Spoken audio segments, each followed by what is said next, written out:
Hello everyone. In this video, I'm going to show you how to create a randomized and timed quiz.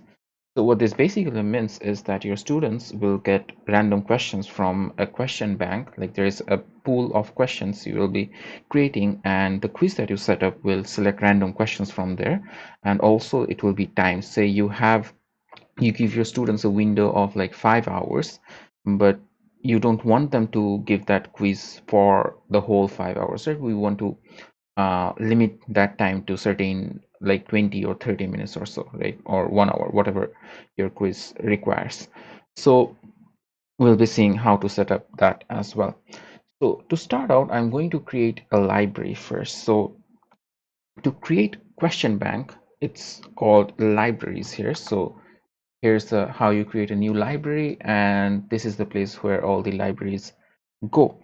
Now, if I say this, hit this, and say I want to create a bank. Now, when creating this question bank, you have to keep in mind that you cannot create sub libraries under here. Like when you use a question bank, you have to use the whole library.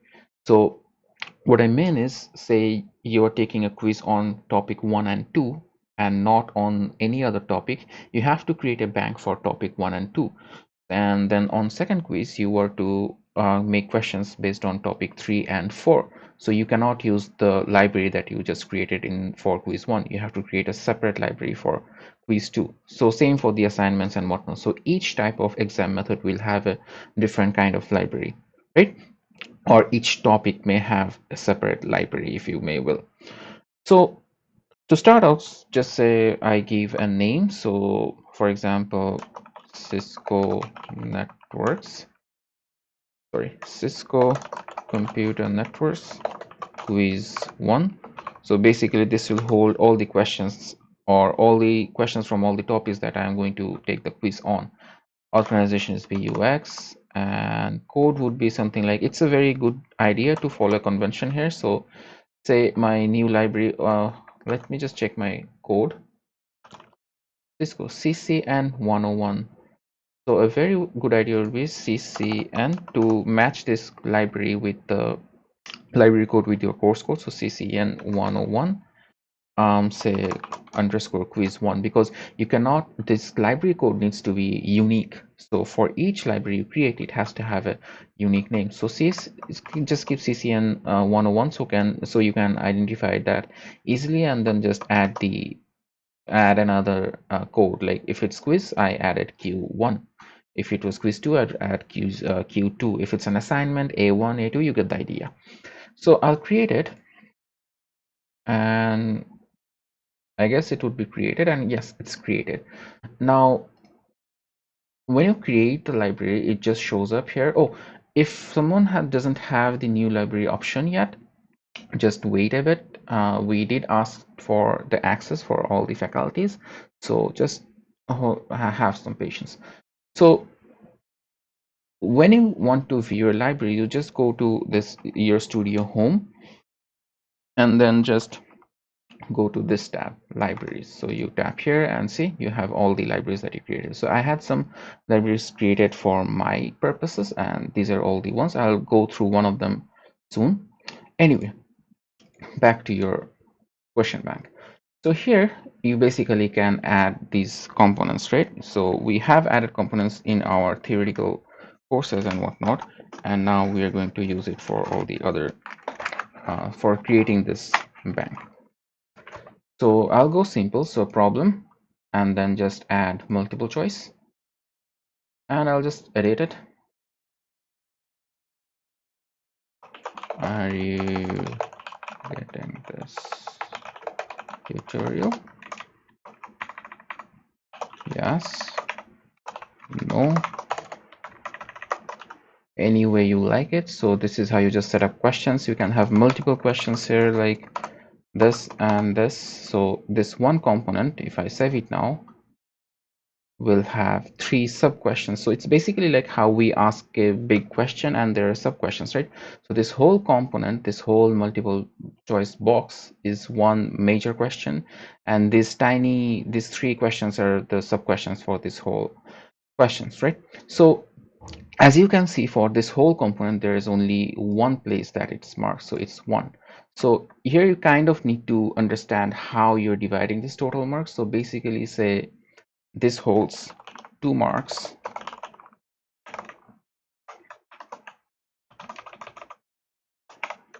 this holds another 2 marks, and this holds to say 3 marks. No, 6 marks. So let's have a total of 10 marks for each component, right? So 2 marks, 2 marks, and 6 marks. So save it. And I have just denoted how I'm going to mark, but as you can see, it's still 1 point there. So now we have to configure this component, all right? So to configure this, we have to go to edit again. Now, if you notice, there's this another icon here. Ignore this. This will basically show you an error. It goes away when you refresh this page. So go to edit, and then we're going to go to settings, and here's a whole array of options and whatnot. So we can name something here, so multiple choice, so I'll just keep it default.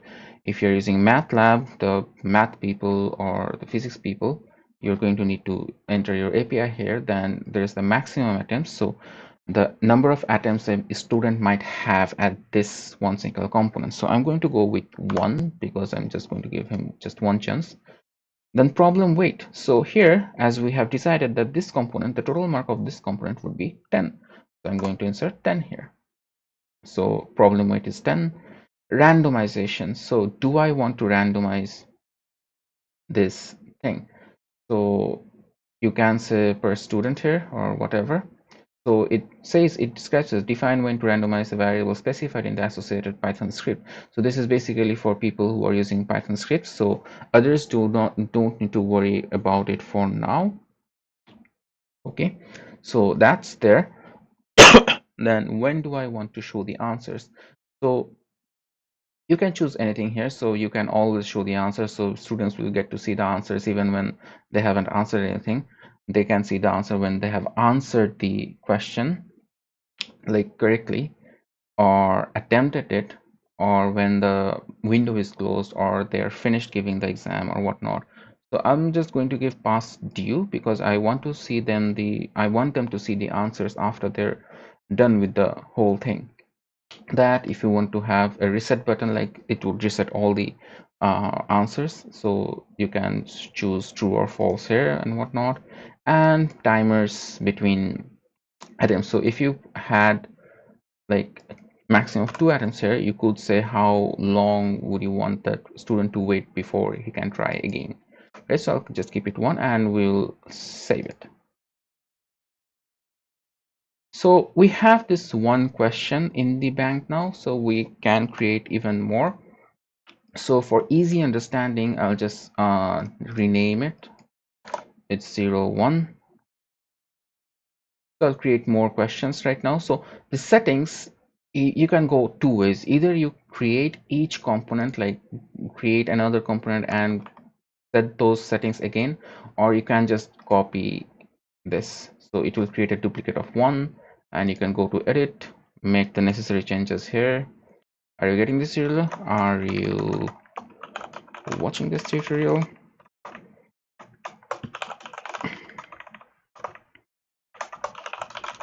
I'll just change those marks and go to settings and name it Series2. Now notice, since I copied the other component, all these settings that I set previously are still here. So you don't need to do anything again, right? So these are the multiple choice questions. So you can add checkboxes, right? And I'll create a duplicate of this as well. I'll just keep this random for now because, I mean, you know how to edit this stuff, right? So I'll create more. So duplicate of checkboxes,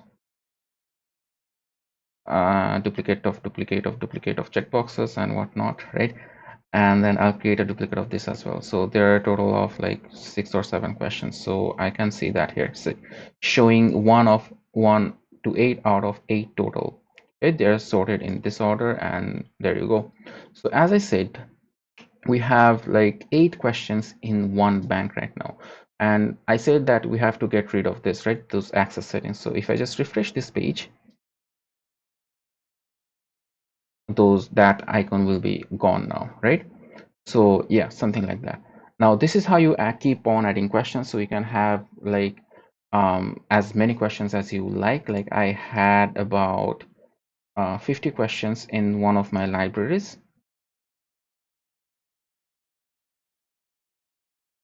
So yeah, a row of 50 questions. So I had all these questions and whatnot here. So I had 2 pairs and each had 4 marks and whatnot. Yeah, something like that. Now, once you have created this bank, this is how you create a bank, right? Now, you want your teammates to be able to help you creating this bank as well. So to do that, you go to settings and you go to user access. I created this in another, and I went to another tab, but you can do it in the same tab. So here I'll add a new user. So I'll just name something. I have this. So Eskazi at BrackUSCBD, and I'll add the user. Now there are some levels. So currently this person is a library user, right? So this person can use this library in their courses wherever they want, but they cannot modify anything. So add staff access. So she is an staff now, and then I can add her as an admin. Now she's an admin, and you can keep on adding members as much as you like. So I'll just add another one.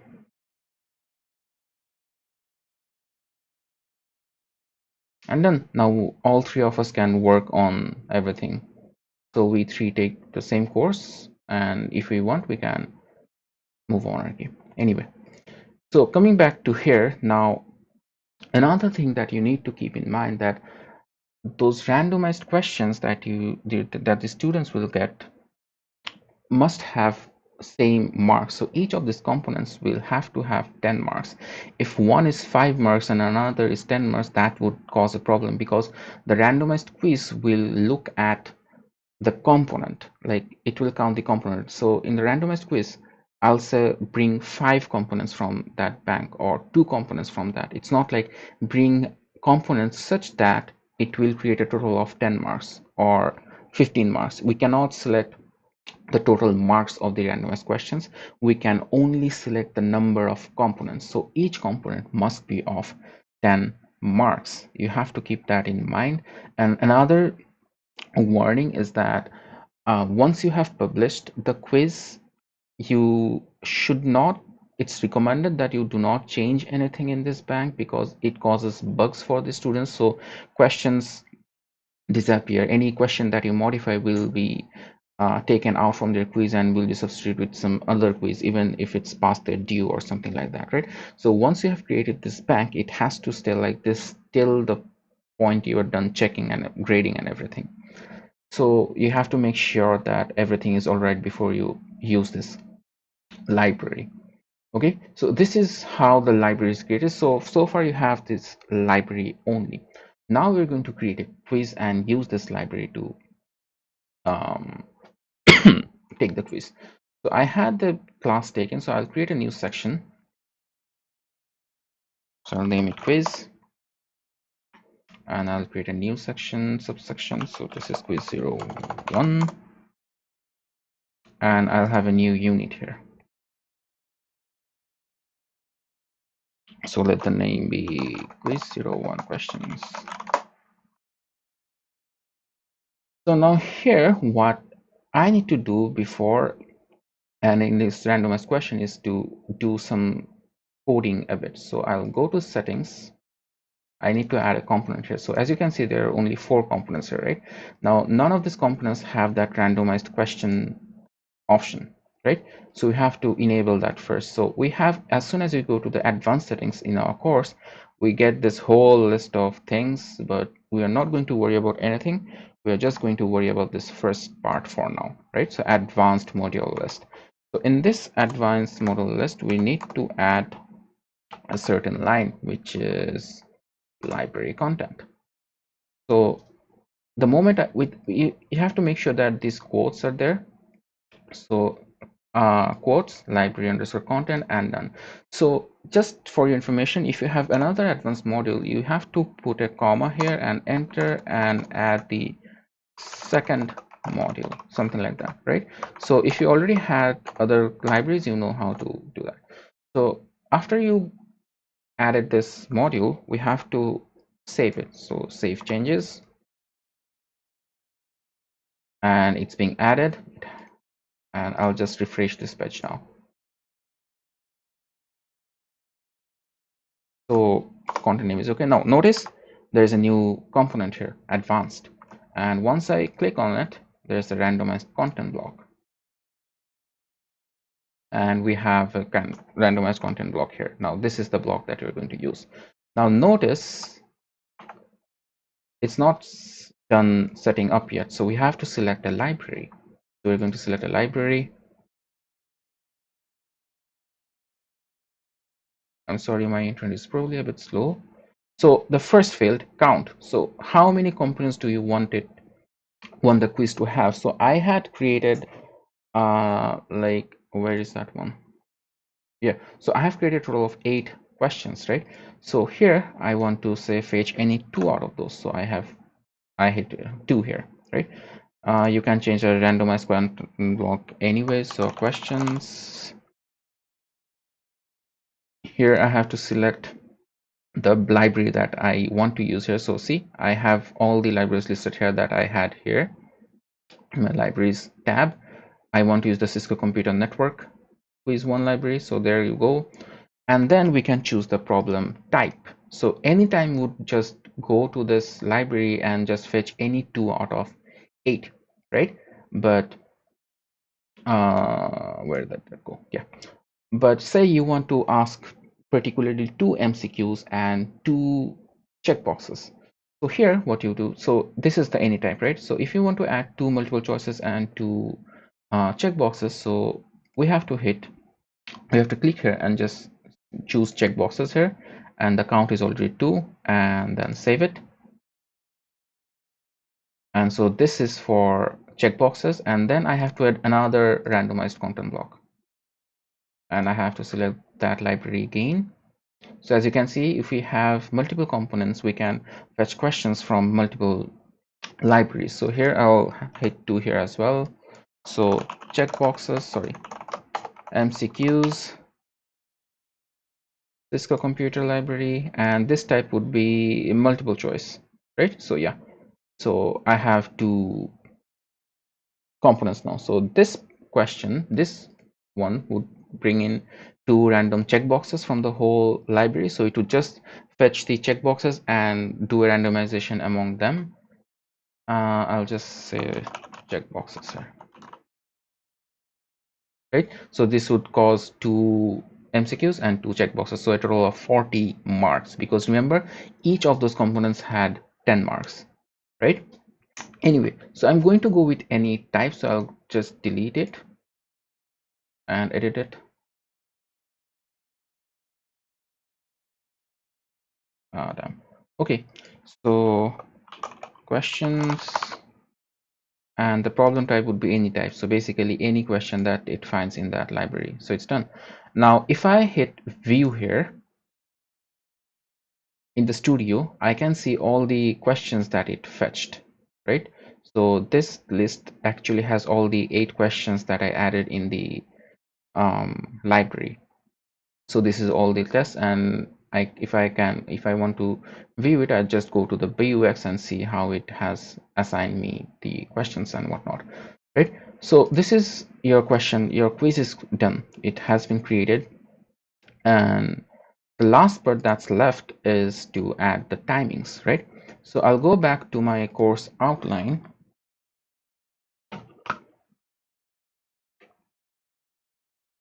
and just, this is the place where I added everything. So the randomized quiz questions, right? So here, this part, I'll have to edit this part. So what I'm going to do is I'm going to modify this subsection. So here I'm going to go to this particular icon, and there's a due date here, right?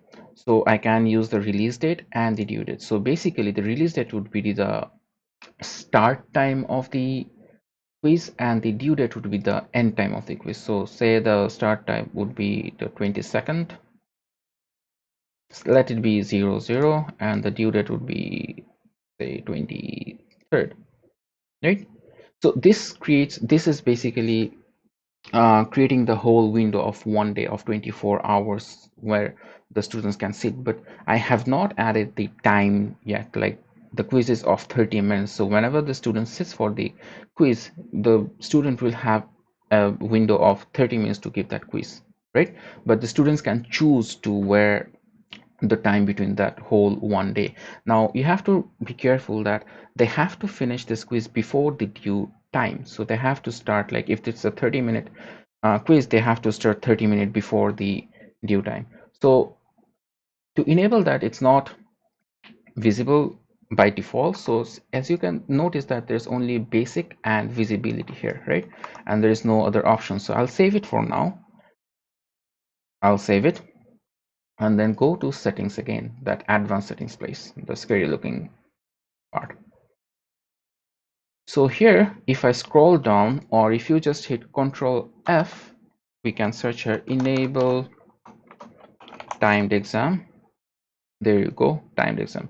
So you can just scroll down and search this, or just hit Control F and write timed. You can find that easily. So we're going to work with this block. So it's by default false, and we just need to rename it to true. And it's saved. Right, it's saved. And then if I refresh this page,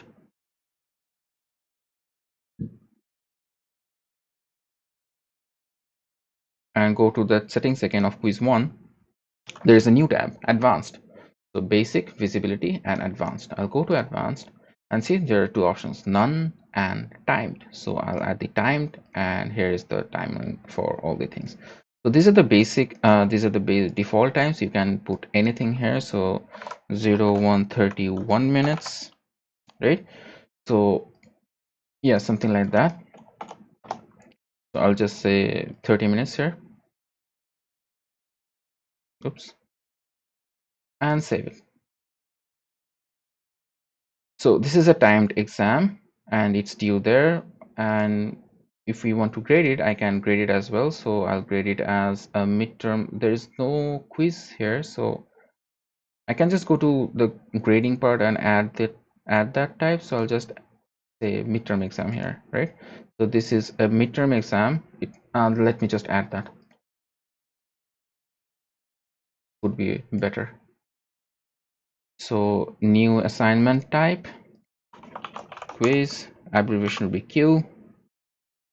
Total grades, anything, 20. Total number, say 5. I'll take 5 quizzes in total. Number of droppables, 2. So this would just take the best 3. Done. Now if I just refresh it,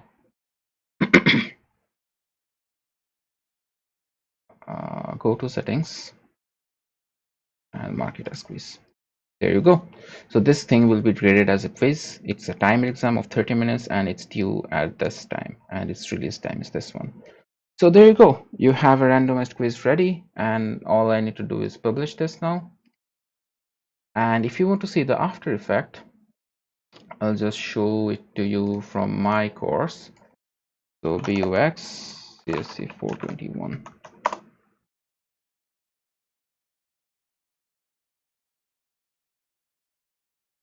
Oh, this probably won't show. Oh, it showed up. So see, I had the question number 2 and 5 randomized for me. So another person got like 1 or 3 and something like that. It's completely like NP, like all the combinations that's possible, right?